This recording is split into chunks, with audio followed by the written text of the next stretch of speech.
दुश्मन चाहे कोई भी क्यों ना हो, उससे मुकाबला करने के सिर्फ दो ही तरीके हैं दुनिया में। पहला डिफेंस और दूसरा ऑफेंस। डिफेंस मतलब अपने आप को बचा के रखना, अपने आप को प्रोटेक्ट करना, शील्ड में रहना, छुप के रहना जब तक कि दुश्मन या तो भाग जाए या मर जाए। और दूसरा है ऑफेंस, यानी कि पहला अटैक आपकी तरफ से। आज का दुश्मन हमारा है कोरोना वायरस, और इधर भी दो स्ट्रैटेजीज हैं, एक है डिफेंस और एक है ऑफेंस। दुनिया में 90% लोग, 90% देश पहला स्ट्रैटेजी पे हैं, दैट इज डिफेंस, यानी कि लॉकडाउन। लॉकडाउन करके हम क्या अचीव कर रहे हैं? कोरोना वायरस से हम अपने आप को बचा रहे हैं, शील्ड कर रहे हैं, ताकि वो हम पे अटैक ही ना कर पाए। ये बोल सकते हैं हम डिफेंस। हम तब तक छुप के रहेंगे जब तक कोरोना वायरस या तो भाग जाए या मर जाए। जबकि आज दुनिया में 10% देश ऐसे हैं, टोटल एटलीस्ट 21 देश, जिसमें जहां पे कोरोना वायरस सेम टाइम पे आया, लेकिन उन्होंने पहले की जगह दूसरी स्ट्रेटेजी को अपनाना ठीक समझा, यानी कि ऑफेंस, अटैक करने की स्ट्रेटेजी। मेडिकल भाषा में इसे बोलेंगे हर्ड इम्यूनिटी। हर्ड इम्यूनिटी क्या है, ये अगर आपको जानना है तो आप स्क्रीन पे दिए हुए लिंक में जाके मेरा वीडियो देखिए, या फिर आप गल्फ न्यूज़ के लिंक में जाके, स्क्रीन पे दिए हुए लिंक में जाके 9 अप्रैल में मेरा एक इंटरव्यू आया था, उसमें भी हर्ड इम्यूनिटी को अच्छी तरह कवर किया था। गल्फ न्यूज़ दुनिया का एक बहुत बड़ा अखबार है, गल्फ के कंट्रीज़ में यही अखबार चलता है। तो दो तरीके हैं लड़ने के कोरोना वायरस से, एक है लॉकडाउन, एक है नो लॉकडाउन। लॉकडाउन से हमने अभी क्या अचीव किया, वो आपके पास पूरे के पूरे आंकड़े हैं, चाहे वो स्पेन हो, इटली हो, यूएस हो, यूके हो, इंडिया हो, चाइना हो। इन सारे देशों ने लॉकडाउन का तरीका अपनाया कि हम डिफेंस से कोरोना वायरस से जीतेंगे, यानी कि हम अपने आप को लॉक कर लेंगे, बंद कर लेंगे। कोरोना वायरस बाहर खड़ा रहेगा, थक जाएगा, मर जाएगा, भाग जाएगा, और फिर ही हम बाहर निकलेंगे। तो इस स्ट्रेटजी से क्या फ़ायदा हुआ, कितने लोग पीड़ित हुए, कितने लोग मरे, ये आंकड़े मुझे आपको देने की आवश्यकता नहीं, बिकॉज ये आंकड़े टीवी पे रियल टाइम में आ रहा है, कई बार बताया जा रहा है, तो आपको सब जुबानी याद भी होगा। लेकिन दुनिया में करीब 21 देश हैं जहां पे कोरोना वायरस आने के बावजूद भी कोई लॉकडाउन नहीं हुआ। उन देशों के आंकड़े क्या है, इनमें से कोई भी फिगर शायद आप तक पहुंचाई नहीं गई, तो हमें यहाँ बात करनी पड़ेगी। आप स्क्रीन पे देखिए, ये 21 देशों के नाम हैं, और आप देख के चौंक जाएंगे कि यहाँ पे अधिकतर देशों में लॉकडाउन ना होने के बाद, यानी कि ऑफेंस का सिस्टम, हर्ड इम्यूनिटी का स्ट्रेटजी अपनाने के बाद, अधिकतर देशों में कोरोना वायरस से जो डेथ है वो डबल डिजिट तक भी नहीं पहुंचा, बल्कि कुछ देशों में तो कोरोना वायरस से डेथ का खाता खुला भी नहीं। अगर इस पूरे लिस्ट को आप ध्यान से देखें, जहां जहां लॉकडाउन नहीं हुआ है, तो आप पाएंगे सिर्फ दो ही देश, एक जापान और एक स्वीडन, जहां पे 3 डिजिट तक भी कोरोना डेथ पहुंच चुका है। तो ये दो देश जहां पे लॉकडाउन नहीं हुआ है, ये दो देश जिन्होंने हर्ड इम्यूनिटी वाली स्ट्रेटेजी अपनाई है, तो यहाँ पे इतनी मौतें क्यों हुई, ये जानने के लिए मैंने थोड़ा इन्वेस्टिगेट किया। और इस इन्वेस्टिगेशन को समझने के लिए आपको एक बात समझना होगा कि कोरोना वायरस बॉडी में आएगा तो एक बीमारी हो जाती है जिसका नाम दिया गया कोविड-19। कोविड-19 कुछ भी नहीं है, वो सिंपल एक इन्फ्लुएंजा बोल सकते हैं। It is called influenza like illness की कैटेगरी में रखा गया है, जिस कैटेगरी में H1N1 भी है। हर साल, सालों साल, हर कंट्री में इन्फ्लुएंजा लाइक इलनेस से हज़ारों की तादाद में लोग मरते ही हैं। जापान में भी मरते हैं, भारत में भी मरते हैं, यूएस में भी मरते हैं। मैंने जापान के पिछले 6 साल के इन्फ्लुएंजा लाइक इलनेस से कितनी मौतें हर साल हुई हैं, पिछले 6 साल 2014-15 इन्फ्लुएंजा सीजन में, इन्फ्लुएंजा सीजन होता है नवंबर से लेके अप्रैल तक का, और 15-16, 16-17, 17-18, 18-19 और 19 से लेके 20 तक के बीच में, यानी कि अप्रैल तक में, अप्रैल 10 तक कितनी मौतें हुई हैं इन्फ्लुएंजा लाइक इलनेस से, ये मैंने थोड़ा जानने की कोशिश की। आपके स्क्रीन के सामने सारे आंकड़े हैं ग्राफ के फॉर्म में। इसमें जो डॉटेड आप देख रहे हैं वो है पिछले 5 साल के आंकड़े, और जो सॉलिड लाइन में देख रहे हैं वो है इस साल के आंकड़े। बिल्कुल क्लियर है कि इस साल इन्फ्लुएंजा लाइक इलनेस से लोगों की मौत पिछले 5 साल के कंपैरिजन में बहुत कम हुए हैं। यह है जापान की स्टोरी। अब बात करते हैं स्वीडन। स्वीडन का भी मैंने टोटल मोर्टेलिटी देखा फॉर लास्ट 3 ईयर्स। आपके स्क्रीन में दिया हुआ है लास्ट 3 ईयर्स के टोटल मोर्टेलिटी ऑफ स्वीडन। आप देखेंगे पिछले साल ओवरऑल मोर्टेलिटी, या उससे पिछले साल, या उससे पिछले साल ओवरऑल मोर्टेलिटी लगभग उतनी रही है या उससे ज़्यादा रही है in comparison to the overall mortality now. तो मैं ये बोलना चाह रहा हूँ कि चाहे स्वीडन और जापान के आंकड़े 3 डिजिट में गए हैं, लेकिन अगर हम प्रीवियस ईयर से कंपेयर करें तो वहाँ भी स्थिति पहले से बेटर है। बोलने का मतलब ये है कि जिन 10% देशों ने, यानी कि वो 21 देशों ने नो लॉकडाउन का स्ट्रेटजी अपनाया, यानी कि हर्ड इम्यूनिटी पे विश्वास किया, उन देशों में स्थिति काफ़ी ज़्यादा अच्छी है in comparison to the countries जहाँ पे लॉकडाउन का स्ट्रेटजी अपनाया गया कोरोना वायरस से लड़ने के लिए, जीतने के लिए या अपने आप को बचाने के लिए। अब यहाँ पे एक सवाल मैं आपसे पूछता हूँ कि ये जो 21 देश है, ये जो इनकी कोरोना वायरस पे जीत है, इनकी कहानी मीडिया में क्यों नहीं है? इसका जवाब ढूंढने की मैंने कोशिश की। मैं एक कहानी सुनाता हूँ आपको।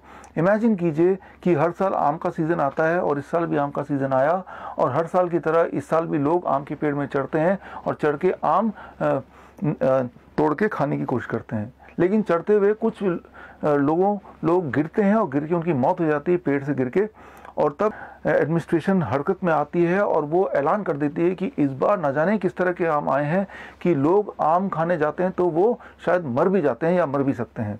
यानी कि सबको चेतावनी दी गई कि सब अपने अपने घर में बंद हो जाओ, आम खाने कोई नहीं जाएगा, और जब तक आम का सीज़न ना चला जाए आप लोग घर में ही रहेंगे। आपको भूख लगी, आपको आम खाना है, लेकिन आप खाने जा नहीं सकते। एडमिनिस्ट्रेशन ने बोला चिंता मत कीजिए, हम आपके लिए आम इकट्ठा करेंगे। एडमिनिस्ट्रेशन ने आम लिया, आम लेके वो बॉटल में भरने लगे, और बॉटल में भर के अब बोल रहे हैं कि ये रहा आम, ये आप खाइए, जब खाना चाहें खाइए। हालांकि बोले तो ये आम है या आम का जूस है, लेकिन ध्यान से देखें तो इसमें बहुत सारे केमिकल्स हैं जो कि बहुत डेडली है। एक तरफ भगवान का दिया हुआ आम है और एक तरफ इंसान का दिया हुआ आम है। जाहिर सी बात है, इंसान का दिया हुआ आम भगवान के दिए हुए आम की बराबरी कभी नहीं कर सकता। वो कहने को आम बोल सकते हैं, 100% नेचुरल लिखा रह सकता है, लेकिन वो भगवान के दिए हुए आम से बराबर नहीं हो सकता। अब इसको आज के कॉन्टेक्स्ट में बात करते हैं, जिसे हम बोलते हैं वैक्सीनेशन। वो जो 21 देश है उनकी हर्ड इम्यूनिटी या कम्युनिटी इम्यूनिटी डेवलप हो गई है, यानी कि उन 21 देश को ना तो दवाइयों की जरूरत है कोरोना वायरस के अगेंस्ट, ना ही उनको किसी तरह की वैक्सीन की आवश्यकता है कोरोना वायरस के अगेंस्ट। अब वैक्सीन क्या होता है समझिए। मैं एक उदाहरण लेता हूं। मान लीजिए कोरोना वायरस है, और ये वायरस जब आपके बॉडी में जाता है तो एक बात याद रखिए, सारे लोग बीमार नहीं पड़ते। आंकड़े कहते हैं 80% लोग बीमार ही नहीं पड़ेंगे कोरोना वायरस की वजह से, यानी कि उनको पता तक नहीं होगा कि उनके बॉडी में they are the carrier of corona virus, they will not know. सिर्फ 20% लोग बीमार पड़ते हैं, उनमें से भी 10% लोगों को टेम्परेचर होता है और 10% को सिर्फ खांसी होती है। जिनको खांसी होती है वो 3-4 दिन में या 5-7 दिन में वैसे ही ठीक हो जाते हैं, और जिनको बुखार भी होता है उनमें से अगर 1000 लोगों को बुखार हुआ तो उन 1000 में से सिर्फ एक की मौत होगी और बाकी 999 लोग ठीक हो जाएंगे। बोलने का मतलब है, जब कोरोना वायरस आपके बॉडी में जाएगा किसी भी तरीके से, नाक से, मुंह से या कोई भी और तरीके से, तब आप में से अधिकतर लोगों को, एज मेनी एज 80% लोगों को कुछ पता भी नहीं चलेगा, और थोड़े से लोगों को पता चलेगा भी तो वो कुछ दिनों में ठीक हो ही जाएंगे, ज़्यादातर लोग ठीक हो जाएंगे। लेकिन एक फ़ायदा ये हो जाता है कि अब आपका बॉडी को ये कोरोना वायरस का पता चल जाता है, तो बॉडी इसके अगेंस्ट इम्यूनिटी डेवलप करती है, एंटीबॉडी डेवलप करती है, ताकि भविष्य में जब कोरोना वायरस दोबारा आएगा तो आपकी बॉडी बेहतर स्थिति में होगी इस कोरोना वायरस से लड़ने के लिए। इसे आप बोल सकते हैं आपकी बॉडी की अपनी इम्यूनिटी, नेचुरल इम्यूनाइजेशन। यही चीज़ अचीव करना चाहता है pharma company through vaccine. Pharma company आपको ये समझाना चाहता है, देखो भाई घर में बंद हो जाओ, बाहर वायरस है वो आपको मार देगा, तो लेकिन हम आपका इंतज़ाम करेंगे। तो इस वायरस का एक टुकड़ा लेते हैं, एक प्रोटीन लेते हैं, लेके एक बोतल में बंद कर देते हैं। बोतल में बंद करके बोलते हैं कि इसके अंदर वो वायरस है, ये आपकी बॉडी में हम डालेंगे, और इसके बाद आपका बॉडी इस वायरस से लड़ना सीख जाएगा, एंटीबॉडी बनाएगा, ताकि आप इस वायरस से प्रोटेक्टेड रहे। लेकिन फार्मा कंपनी का ये जो वैक्सीन है वो 21 देश तो नहीं खरीदने वाले, क्योंकि उन 21 देशों की हर्ड इम्यूनिटी ऑलरेडी डेवलप हो चुकी है, और अगर इससे मौतें होती तो उन 21 देशों में हाहाकार मच चुका होता, हज़ारों लाखों की संख्या में लोग मर चुके होते, जो कि ऐसा हुआ नहीं, बल्कि ये हुआ उन्हीं देशों में जहाँ पे लॉकडाउन का स्थिति की स्ट्रैटेजी अपनाई गई। अब हम भारत की बात करते हैं। भारत में इस वक्त लॉकडाउन चल रहा है और करीब 25 मार्च से लॉकडाउन चल रहा है। थोड़ा पीछे चलते हैं स्थिति को समझने के लिए, हम जनवरी महीने में चलते हैं।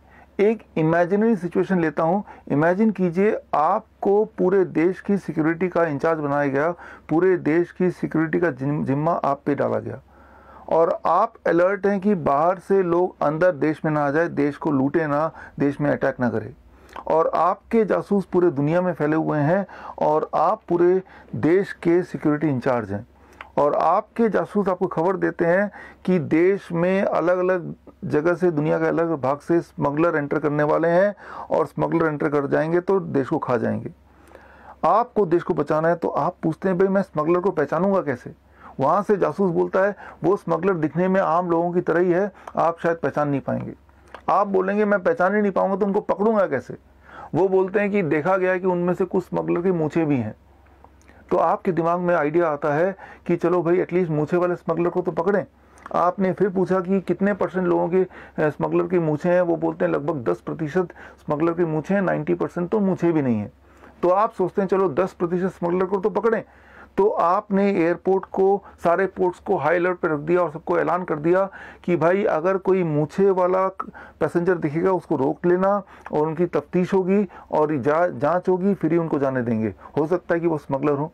और सिक्योरिटी के सारे लोगों को आपने एक खास तरह के चश्मे बांटे, एक ऐसे चश्मे जिस चश्मा से दूर से ही मूछे वाला इंसान ज़्यादा चमक के दिखने लगेगा। लेकिन अनफॉर्चुनेटली ये जो चश्मे थे ये बिल्कुल टूटे फूटे थे, ख़राब थे। मतलब ये कि चश्मे से वो मूछे वाले लोग भी नज़र नहीं आए। तो वह ये कि वो स्मगलर आए और आपके अलर्ट रहने के बावजूद भी सारे के सारे लोग एयरपोर्ट क्रॉस करके पूरे देश में फैल गए। यानी कि पूरे देश में वो जिस काम के लिए आए वो काम करना शुरू कर दिया, देश में लूटपाट मचाना शुरू कर दिया। अब इस उदाहरण को आप आज के कॉन्टेक्स्ट में रख के देखिए। यहाँ जो मैं स्मगलर की बात कर रहा हूँ, इमेजिन कीजिए वो कोरोना वायरस के वो कैरियर हैं, पेशेंट नहीं, कैरियर, राइट। मैंने आपको बताया था कि 80% लोग तो पेशेंट नहीं होते, they are just a carrier. उनको खुद भी नहीं पता होता कि उनके बॉडी में कोरोना वायरस है।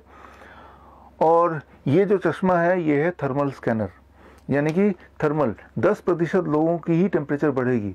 तो वो 10% लोगों को पकड़ने के लिए आपने ध्यान दिया होगा, जनवरी के लास्ट वीक से थर्मल स्कैनर लगा दिए गए सारे एयरपोर्ट में। और जब यात्री आते विदेश से स्पेशली, तो उनकी थर्मल स्कैनिंग की जाती, उनका टेम्परेचर नापा जाता, तभी उनको जाने दिया जाता। अब ये जो थर्मल स्कैनर है इसमें भी कुछ गड़बड़ है, और वो गड़बड़ क्या है इसको समझने के लिए thermal scanner expert Ashutosh Mittal, जिनकी अपनी कंपनी है गिब्सन जो थर्मल स्कैनर बनाती है, देखिए वो क्या कहते हैं एयरपोर्ट में उस वक्त जो थर्मल स्कैनर यूज़ किया गया था उसके बारे में। तो जी ये थर्मोमीटर आपके कंपनी का मेरे पास है, मेरे हाथ में है। लेकिन पिछले दिनों जनवरी फरवरी के महीने में इवन मैं भी एयरपोर्ट में जब मलेशिया से आया तो देखा कि सबका स्कैन हो रहा है, तो इस तरह का कोई थर्मोमीटर यूज़ किया जा रहा था। तो पहले तो ये कि ये क्या थर्मोमीटर है और ये जो आपकी कंपनी का थर्मोमीटर ये क्या है, ये तो मुझे समझ आ रहा है कि ये इंसान को नापने के लिए और ये इंडस्ट्रियल है, तो शायद ये इंडस्ट्री के लिए है। क्या दोनों से सेम काम हो सकता है? क्या इससे इंसान को नापा जा सकता है? नहीं डॉक्टर साहब, ये इंडस्ट्रियल थर्मामीटर है। इसका जो मेजरिंग रेंज है वो है 50 degree centigrade Celsius to 550 degree Celsius. Means Fahrenheit में अगर आप बात करेंगे तो -58 डिग्री टू 1022 डिग्री। और इसका जो वेरिएशन है वो 2% +- 2 degree Fahrenheit. That means almost 4 degree Fahrenheit +- हो सकता है। 4-5 डिग्री इधर उधर हो सकता है, टॉलरेंस हो गया ये 4-5 डिग्री। तो प्लस क्योंकि ये इंडस्ट्रियल है और ये मेडिकल थर्मामीटर है, तो इसमें एक कैलकुलेशन है जो ये थर्मामीटर करता है ह्यूमन बॉडी के सरफेस का टेम्परेचर लेने के बाद, जो इसमें वो फंक्शन नहीं है। तो इससे आप बिल्कुल मेजर नहीं कर सकते। इसमें आपका variation up to 10 degree Fahrenheit भी आ सकता है। 10 डिग्री, मान लो किसी का अगर 99 है तो वो 89 भी आ सकता है और 109 भी आ सकता है। इतना मतलब वेरिएशन इसमें, क्योंकि ये इंडस्ट्रियल थर्मामीटर है। इसको तो आप अगर यूज़ करेंगे तो मतलब ये तो बिल्कुल फ्यूटाइल एक्सरसाइज है। तो मैंने ये देखा कि एयरपोर्ट में अक्सर यही यूज़ हो रहे थे, इवन हमारे जो कॉलोनी में यूज़ हो रहे हैं आजकल वो भी यही यूज़ हो रहे हैं। तो मतलब ये तो बेकार में ही कर रहे हैं फिर तो। एक्चुअली हुआ ये कि ड्यूरिंग जनवरी फरवरी जब ये कोरोना स्टार्ट हुआ तो कुछ थर्मामीटर्स जो इंडिया में, क्योंकि इंडिया ये थर्मामीटर बनाता नहीं है, इंडस्ट्री ये अपना फ़ारेनहाइट ये इंफ्रारेड थर्मामीटर, तो थर्मामीटर्स इंडिया से बाहर एक्सपोर्ट हो गए सारे थर्मामीटर्स। तो जब हमारे यहाँ पे गाइडलाइन आई कि आपको मेजरमेंट करना है, तो इंडिया में अवेलेबल ही नहीं थे। इंडिया में अवेलेबल थे इंडस्ट्रियल थर्मामीटर, तो लोगों को इतना नॉलेज भी नहीं था, तो लोगों ने ये यूज़ किया इंडस्ट्रियल थर्मामीटर, जबकि इससे आप नहीं मेजर कर सकते बॉडी टेम्परेचर। इसका मतलब ये है कि जनवरी महीने में, फरवरी में, इवन मार्च महीने में भी जो लोग एयरपोर्ट से बाहर से लोग आ रहे थे और स्कैनिंग के नाम पे जो ये थर्मोमीटर यूज हो रहा था, यानी कि वो पूरा का पूरा एक्सरसाइज इज फ्यूटाइल। जो इससे स्कैन हुआ है वो सारी एक्सरसाइज फ्यूटाइल है। कुछ थर्मामीटर यहाँ से जिनके पास मेडिकल होगा वो तो ठीक है, लेकिन मेडिकल में भी एक इशू ये था कि इसकी जो मेजरिंग डिस्टेंस है थर्मामीटर का वो इस पर मेंशन है 1 to 5 सेंटीमीटर। ये अलग अलग मैन्युफैक्चरर का अलग अलग रहता है, लेकिन ये है 1 to 5 सेंटीमीटर। दैट मीन्स आपको इतनी नज़दीक से इसको मेजर करना है। जो हमने देखा न्यूज़ में या वीडियोस में वो था कि वो इतना दूर से भी कर रहे हैं। तो इतना दूर से अगर आप करोगे तो इसका मेजरमेंट सही नहीं आ सकता, क्योंकि इसका डिस्टेंस ही 1 to 5 सेंटीमीटर है। मतलब ये कि आप सब लोग अगर देखते हैं कि जब आपका भी टेम्परेचर मेजर होगा तो नॉर्मली इफ यू रिमेंबर कि कुछ दूरी से होगा। हाँ जी, हाँ जी। दूरी से जो भी ये नंबर आएगा that is not the right picture. हाँ, कुछ कम ही आएगा, कुछ कम ही आएगा। हाँ, यानी कि दैट इज अगेन फ्यूटाइल। तो अगर ये यूज करेंगे तो ये फ्यूटाइल था ही था, और अगर ये यूज कर रहे हैं और दूर से कर रहे हैं, दूर से मतलब इतना पास से करना हाँ, 1 to 5 सेंटीमीटर। 1 to 5 सेंटीमीटर, तो लगभग यहाँ तक हाँ हाँ हाँ। और यहाँ तक तो मैंने देखा नहीं करते हुए। हाँ नहीं, वो काफ़ी हमने जो वीडियोस में वो देखा वो इतनी दूर से करते हैं, तो उसमें आपको डिफरेंस आएगा। आपने अभी सुना वो थर्मल स्कैनर की जो स्ट्रेटेजी थी कोरोना पेशेंट को रोकने के लिए, वो पूरी तरह फेल हो गई। मतलब ये लॉकडाउन लगने से पहले ही जनवरी महीने में, फरवरी महीने में, इवन मार्च महीने के अंत तक लगातार पूरे दुनिया से कोरोना के कैरियर आते रहे और पूरे देश में फैलते रहे। यानी कि जितना वो फैल सकते हैं वो फैल गए। हालांकि हम अलर्ट रहे, उसके बावजूद भी वो अच्छा खासा फैल चुके थे। आज इस वक्त जबकि लॉकडाउन है, जाहिर सी बात है वो कोरोना के जो कैरियर हैं उनमें से अधिकतर लोग पेशेंट नहीं, उनको पता भी नहीं है खुद भी, वो अभी भी पूरे देश में फैले होंगे। अब एक इमेजिनरी सिचुएशन लेते हैं कि मान लीजिए मैं उनमें से एक हूँ, वो कोरोना कैरियर हूँ, और लॉकडाउन के बावजूद भी 3-4 घंटे की ब्रेक मिलती है जब आप सब्जी लाने जा सकते हैं, ये अलाउड है। मान लो मैं सब्जी लाने जाता हूँ, मैं आम लाने जाता हूँ, मैं आम को पकड़ता हूँ, यार ये आम उतना ठीक नहीं लग रहा, इसको छोड़ देता हूँ, कुछ आम लेता हूँ और इनमें से ये छोड़ दिया। मैं कोरोना का कैरियर हूँ, लेकिन मैं विक्टिम नहीं हूँ, पेशेंट नहीं हूँ। अब यहाँ कोरोना वायरस आया कि नहीं आया, मेरे ख्याल से आ जाएगा। अब एक और हेल्दी पर्सन आएगा कुछ देर बाद, वो भी आम लेने आया है और गलती से अनजाने में ये आम घर ले जाएगा, यानी कि कोरोना वायरस उसके घर में पहुंच गया। बोलने का मतलब ये है कि in spite of lockdown corona virus फैलता जा रहा है। इसको रोकना भारत जैसे देश में पॉसिबल ही नहीं है, क्योंकि भारत की जो आबादी है वो लगभग 140 करोड़ है और भारत में जो पुलिसकर्मी हैं वो करीब 15 लाख। इनमें से भी एक good sizable number of policeman VIP के सिक्योरिटी के लगे हुए हैं, बहुत सारे और काम में लगे हुए हैं। थोड़े से पुलिसकर्मी से भारत जैसे बड़े देश में 140 करोड़ लोगों को घर में बंद रखना ये नियर इम्पॉसिबल है। और टीवी में आप जो देख रहे हैं, अपने आसपास जो देख रहे हैं, वो कुछ टिट्स एंड बिट्स हैं, उनको आप एक्सपैंड करके पूरे भारत के लिए जनरलाइज नहीं कर सकते। इसका मतलब ये है कि मेरे अंदाजे से कोरोना वायरस बुरी तरह से भारत में फैल गया, और अगर फैल गया तो ये बहुत अच्छी बात है, यानी कि भारत ने हर्ड इम्यूनिटी अचीव कर लिया है। वैसे भी आप देखिए भारत में कोरोना विक्टिम जो है, कोरोना वायरस से जो मौतें हैं वो लगभग 360 लोग हैं। 140 करोड़ की आबादी में 360 या 370 बहुत ही कम नंबर माना जाएगा, वेरी लेस। और ये जो 360 मौतें हैं ये कोरोना वायरस से है कि नहीं, ये भी एक क्वेश्चनेबल चीज़ है, क्योंकि मैंने आपको बताया, मैंने अपने पिछले वीडियो में बताया था कि कोरोना वायरस को टेस्टिंग करने का जो RC PCR टेस्ट है वो अपने आप में क्वेश्चनेबल एक टेस्ट है, उसके ऊपर हम रिलाई नहीं कर सकते, पहली बात। और दूसरी बात मैंने आपको ये भी बताया कि इसका जो इलाज है क्वारंटाइन में रखने के बाद, वो इलाज में जो दवाइयाँ देते हैं वो दवाइयाँ ही कई बार डेथ की कॉज बन सकती है, एटलीस्ट एविडेंस तो यही कहते हैं। तो पहली बात तो अगर सारे के सारे पेशेंट कोरोना वायरस से ही मरे हैं तब भी वो 360 का नंबर है, और सच्चाई तो ये है कि ये बोल नहीं सकते वो कोरोना वायरस से मरे हैं या उसके ट्रीटमेंट से मरे हैं, वो कोरोना वायरस के पेशेंट थे भी कि नहीं, या जब वो आए एडमिट हुए तब उनके बॉडी में कई सारे और बीमारियां भी थी, क्या पता वो किस बीमारी से मरे। लेकिन overall numbers are very less. So India has achieved already herd immunity, इसलिए हमें उतना चिंतन या चिंता की बात नहीं है, हमें उतना चिंतन करने की आवश्यकता नहीं, कम से कम इस डायरेक्शन में कि हम कोरोना से बीमार पड़ेंगे, क्योंकि वैसे भी कोरोना का जो फैलने की शक्ति है वो 2.2 है और उसका जो मोर्टलिटी रेट है वो 0.1 है, which is like any flu. अब एक सवाल मेरा आपसे इमेजिन कीजिए कि ये रहा कोरोना वायरस। जैसे मैंने बताया, इसकी मोर्टलिटी रेट 0.1% है। 1000 लोगों को कोरोना वायरस आएगा तो एक की मौत होगी, 999 लोग ठीक हो जाएंगे।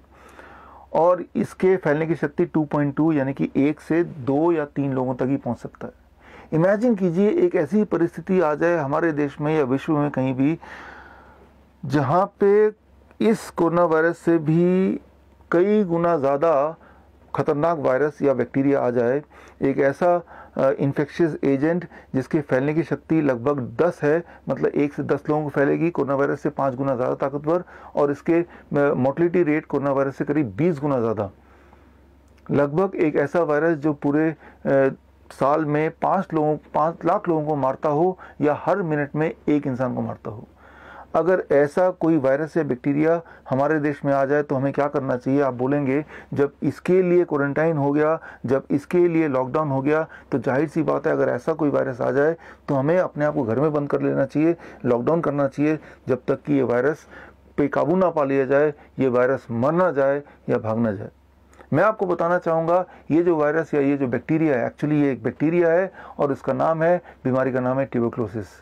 बहुत दुख के साथ मुझे बताना पड़ रहा है, हर साल भारत देश में करीब 4 से 5 लाख लोग ट्यूबरक्लोसिस से मरते हैं, यानी कि ऑलमोस्ट हर मिनट एक आदमी की डेथ होती है।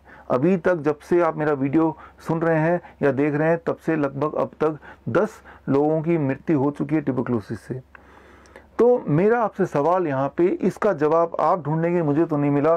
जिस तरह से कोरोना वायरस से एक भी पेशेंट की मौत होती है तो टीवी में बड़ा बड़ा आया जाता है, देखो एक और पेशेंट मर गए कोरोना वायरस से, तो ठीक उसी तरह से ट्यूबरक्लोसिस से हर दिन 1000 नए लोग मरते हैं, तो तब भी टीवी में बताना चाहिए या नहीं चाहिए? देखिए 1000 और लोग आज ट्यूबरक्लोसिस से मर गए, अब 1001 लोग मर गए, 2 लोग मर गए, अब 5 लाख का फिगर पहुंचने वाला है, अब 5 लाख का फिगर पहुंच ही गया है। ट्यूबरक्लोसिस के लिए क्यों नहीं बताया जाता है?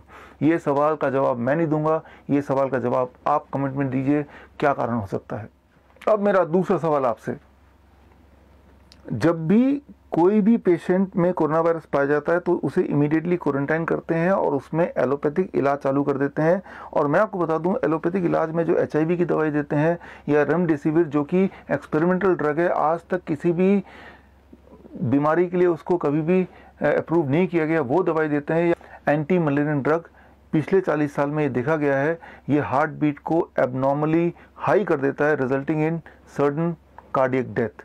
तो ये क्लियर है, इसका एविडेंस है कि इस दवाई से हार्ट अटैक आ सकता है, कार्डियक अरेस्ट हो सकता है, किसी की मौत हो सकती है, जबकि इसका कोई एविडेंस नहीं है कि इस दवाई से कोरोना वायरस के पेशेंट ठीक हो सकते हैं। उसके बावजूद भी ये सारे एक्सपेरिमेंटल ड्रग लगातार दिए जा रहे हैं हमारे देश में ऑन वन साइड, और दूसरी तरफ आयुर्वेद को, होम्योपैथ को इन पेशेंट से अलग किया जा रहा है।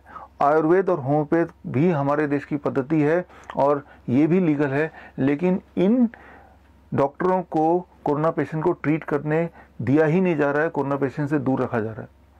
हालांकि प्रिवेंशन के लिए आयुर्वेद का कहीं कहीं यूज़ कर रहे हैं, लेकिन प्रिवेंशन की मैं बात ही नहीं कर रहा हूँ। आज अगर किसी भी इंसान के अंदर कोरोना वायरस का बीमारी आती है, क्या उस इंसान के पास ये अपॉर्चुनिटी है या आज़ादी है कि मैं अपना इलाज एलोपैथी से कराऊं, मैं अपना इलाज आयुर्वेद से कराऊं, मैं अपना इलाज होम्योपैथी से कराऊं, या मैं अपना इलाज यूनानी से कराऊं, या मैं अपना इलाज नेचुरोपैथी से कराऊं? क्या उसके पास ये आज़ादी है?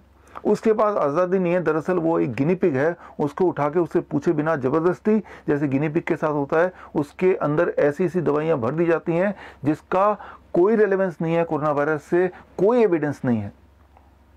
जब भी आयुर्वेद अप्रोच करता है हेल्थ मिनिस्ट्री में कि कुछ पेशेंट हमें दिया जाए ठीक करने के लिए, तो जवाब आता है कि क्या आपने कोरोना पेशेंट को कभी ठीक किया है? यही सवाल अगर मैं एलोपैथी के लिए पूछता हूँ, क्या आपने कोरोना पेशेंट को कभी ठीक किया है? क्या आपके पास कोई एविडेंस है कि कोई दवाई है जिससे कोरोना पेशेंट ठीक होते हों?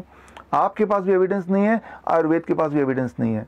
आपने भी पहले कभी ठीक करके देखा नहीं, आयुर्वेद ने भी कभी ठीक करके देखा नहीं। लेकिन आप जो दवाई दे रहे हैं उसमें ये तो एविडेंस है कि इससे हार्ट अटैक होता है, कार्डियक अरेस्ट होता है। देश के कई लोग हार्ट अटैक से, कार्डियक अरेस्ट से मारे गए while they were treated for corona virus. Even एक डॉक्टर, गुवाहाटी के डॉक्टर, प्रिवेंशन के लिए वो मलेरिया की दवा ले रहे थे और इमीडिएटली उनको कार्डियक अरेस्ट आ गया एंड ही डाइड। सो इन सब के बावजूद भी किस एविडेंस के आधार पे सारे पेशेंट्स को एंटी मलेरियन ड्रग दिया जा रहा है? क्यों हमारे अपने देश का खजाना आयुर्वेद को नहीं ट्राई किया जा रहा? जबकि ईरान में तेहरान में एक हॉस्पिटल में 200 लोगों में आयुर्वेद के स्ट्रैटेजी पे इलाज किया गया, उसमें से 190 लोग उसी वक्त एक हफ्ते के अंदर ठीक हो गए, और जो बाकी 10 लोग हैं वो उनकी भी रिकवरी बड़ी तेज़ी से होती हुई दिखाई दी। तो एक तरफ तो दुनिया के किसी न किसी कोने में आयुर्वेद पे ट्रीटमेंट हो रही है, और दूसरी तरफ हमारे आयुर्वेदिक डॉक्टर को, हमारे होम्योपैथिक डॉक्टर को कोरोना के पेशेंट से दूर रखा जा रहा है। इसकी वजह क्या हो सकती है, ये जवाब मैं आपसे चाहता हूँ। अगर आपके पास कोई जवाब है तो ज़रूर दीजिए। अब सबसे ज़रूरी बात, 7 अप्रैल वर्ल्ड हेल्थ डे पे मैंने लॉन्च किया अपनी किताब देश के लिए। किताब का नाम corona the scandal of the millennium. ये किताब जब मैंने लॉन्च किया तो उस वक्त ये किताब में टोटल पेजेस थे 1000, लेकिन अब 1000 से लेके वो बढ़ के बन गया 1200 पेजेस की किताब। तो जिन लोगों ने 7 अप्रैल, 8 अप्रैल, 9 अप्रैल को डाउनलोड किया, वो लोग एक बार और डाउनलोड कर लें, ताकि जो और एडिशनल एविडेंस है वो एविडेंस भी उनको मिल जाए। आप में से कई लोगों ने कमेंट में जाके कमेंट किया या मेल किया कि ये किताब 1000 पेज की है, और 1000 पेज की किताब हम व्हाट्सएप से अपने दोस्तों के लिए शेयर नहीं कर पा रहे हैं। तो अब स्क्रीन पे दिए हुए लिंक में जाके पूरी किताब डाउनलोड करना है तो उसकी भी बटन है, और अगर आपको सिर्फ उसका प्रीव्यू या उसकी समरी डाउनलोड करनी है जो कि थोड़े से पेजेस की है, जो व्हाट्सएप से भी आप डिस्ट्रीब्यूट कर सकते हैं, वो भी है। मैं आपको एक चैलेंज देता हूं कि आप इस किताब को ठीक से पढ़िए, और इस किताब में अगर एक भी फैक्ट आपको गलत दिखाई देता है और आप साबित कर पाते हैं कि कोई एक भी फैक्ट गलत है, तो हर गलत फैक्ट के लिए मैं आपको 1 लाख रुपए इनाम दूंगा। लेकिन याद रखिए, नियम वो तंबोला का होगा। जैसे तंबोला के एक नंबर पे या एक लाइन पे सिर्फ एक ही बार इनाम मिलता है, तो वैसे ही एक फैक्ट, एक गलती पकड़ने के मैं एक ही बार 1 लाख रुपए दूंगा। अगर वही गलती उसके बाद कोई और भी पकड़ेगा तो उसकी इनाम नहीं मिलेगी। और अगर आप में से कोई भी एक भी गलती ना निकाल पाए, इसका मतलब जो किताब में लिखा है वो बिल्कुल सही है, तो as a responsible citizen of the country ये आपकी जिम्मेवारी है कि सच सामने आए, ताकि देश बदले, आने वाला समय बदले। तो आप अपने रिसोर्सेज यूज़ करके, आप जो भी कुछ हैं, जहाँ भी कुछ हैं, आपके पास थोड़े से रिसोर्स है जिसकी मदद से आप लोगों तक पहुंच सकते हैं। चाहे वो रिसोर्स का नाम व्हाट्सएप हो, फेसबुक हो, यूट्यूब हो, आपके पड़ोसी हो, या आपकी जान पहचान किसी एमएलए से हो, किसी एमपी से हो, स्टेट हेल्थ मिनिस्टर से हो, स्टेट चीफ मिनिस्टर से हो, या प्राइम मिनिस्टर से हो। हमारा मकसद सिर्फ इतना है कि सच सामने आए, ताकि हम इस देश को एक बेहतर भविष्य दे पाएँ। यहाँ मैं ये क्लियर करना चाहूँगा अपने ऑडियंस को कि हमारा मकसद किसी नियम को तोड़ना नहीं है, लॉकडाउन तोड़ना नहीं है। हमारा मकसद लॉकडाउन को पालन करते हुए, गवर्नमेंट के सारे नियम को पालन करते हुए, इवन मैं खुद भी लॉकडाउन को पालन करता हूँ, गवर्नमेंट के बनाए हुए सारे नियम को पालन करता हूँ। नियम में रहते हुए, कानून के दायरे में रहते हुए सच को कैसे सामने लाएं, यही हमें और आपको मिलके करना है। और सच को सामने लाने में और इस मुहिम को आगे बढ़ाने में आप में से जो लोग मेरे साथ जुड़ना चाहते हैं, तो स्क्रीन में दिए हुए ईमेल आईडी में जाके आप मुझे खत लिखें। मैं खुद पढ़ूंगा और पढ़ के आपको उत्तर देने की कोशिश करूंगा। अब एक आखिरी बात, बहुत इंपॉर्टेंट बात, आपने देखा होगा कुछ लोग मेरे क्वालिफिकेशन को लेके सवाल उठा रहे हैं, यूट्यूब में जाके कमेंट कर रहे हैं या उस पर वीडियो बना रहे हैं। मेरे जो भी क्वालिफिकेशन है वो सारे क्वालिफिकेशन अगले 3-4 सेकंड में स्क्रीन पे मैं फ्लैश कर रहा हूँ। ये सारे मेरे सर्टिफिकेट्स हैं। अगर आप में से कोई भी इनमें से किसी सर्टिफिकेट को गलत साबित कर दे तो मैं उसको भी 1 लाख रुपए इनाम दूंगा। और इनाम की बात तो छोड़िए, अगर ये सर्टिफिकेट गलत हैं तो आई एम श्योर कानून के प्रावधान के अनुसार उसके लिए भी कोई ना कोई सज़ा होती होगी। उस सज़ा के लिए मैं पूरी तरह तैयार हूँ। मैं ये बोलना चाह रहा हूँ कि मेरे सारे सर्टिफिकेट ओरिजिनल हैं, ऑथेंटिक हैं। आप चाहे तो कहीं से भी वेरीफाई करना चाहें तो वेरीफाई कर लीजिए।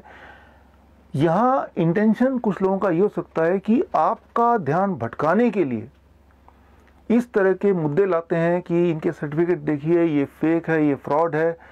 लेकिन अगर हम मुद्दे की बात करें, as a audience, as a viewer, ये आपकी जिम्मेदारी है। अगर कोई इस तरह की फेक बातें करता है या कोई इस तरह के इलॉजिकल बातें करता है तो आप उनको खुद भी जवाब दे सकते हैं एज ए रिस्पॉन्सिबल सिटीजन कि आप लॉजिक से काटिए, साइंस से काटिए। मैंने अपने सारे वीडियोस में सिर्फ साइंस की बात की, लॉजिक की बात की, एविडेंस की बात की।